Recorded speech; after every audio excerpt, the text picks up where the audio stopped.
Mayong buntag. Buntag. Mayong buntag. Mayong buntag, of course, sa katauhan, sa lungsod sa Claveria, sa lungsod sa Hasaan, Villanoy. Pusod dito na lubong sa Balingasag, kay natao ko sa Binitinan, Balingasag. Oh, kaya nga akong mama, ang pamilya sa akong mama, taga Tipuluhon, mga Neri. So, kaya dito manggid mi moagi sa Baliwagan, no? Wa may laing aglian kung agi dito sa Maligana. Usahay, perminti gyud dinagit sa Baliwagan, pasaka sa Tipuluhon.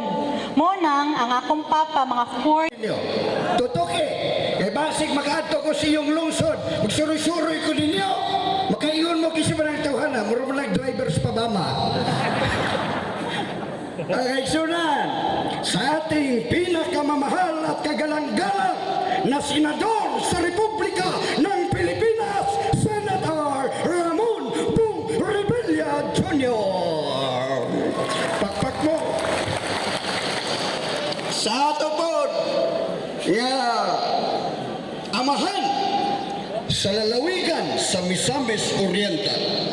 Bernaldez. Oh, bisan ako galisod gyud ko sa imong apelyido. Clave. Wala to siya labot ha. Kamera, kaway-kaway. Claveria, sa Villanueva. Lamingaw man kay mo. Ipanggutom mo. Maing buntag.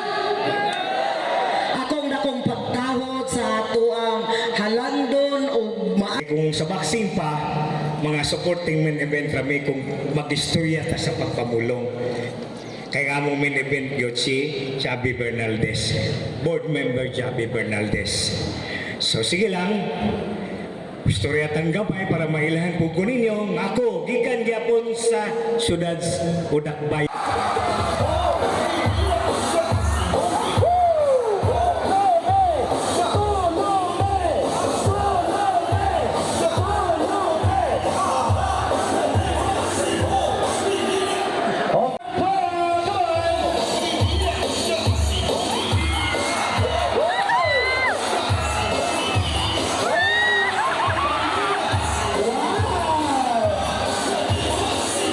Front of the stage for a very quick this morning. And again, thank you so much guys for joining us this morning. Once again, this has been the financial assistance distribution for this morning. Go to our spot, Dr. Peterson, and of course, Senator Ramon.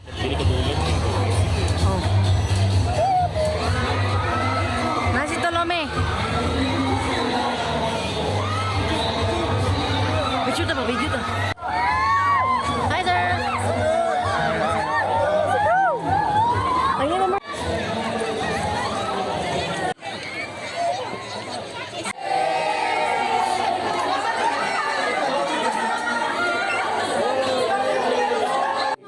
Sa Torre. Ay, Torre.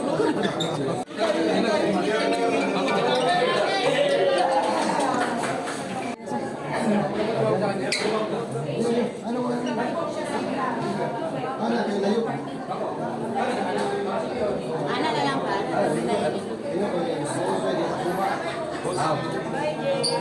Naka-slate natin dito sa Claveria po. Yan. Senator, magandang umaga po, Senator. Sa Mr. Julina po from Miso Radio. Senator, bukod po ba sa mga napatupad yun ng batas at mga programa, pag nanalo po kayo uli, ano naman yung bago yung mga programa at batas po na gustong ipatupad, Senator?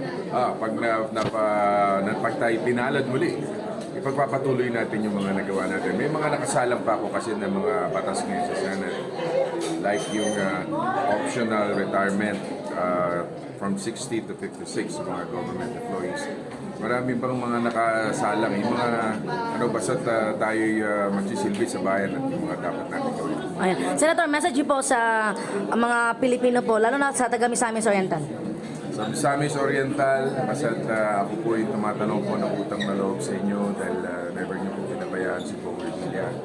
Basta't tingnan niyo yung ating track record, yung tulong natin sa mga kabataan, sa mga lola at lolo, sa mga estudyante, sa mga teachers. Basta't tuloy-tuloy po yung ating tulong at yung pagtulong sa ating mga kababayan sa buong Pilipinas. Tuloy-tuloy. Salamat po, Senator.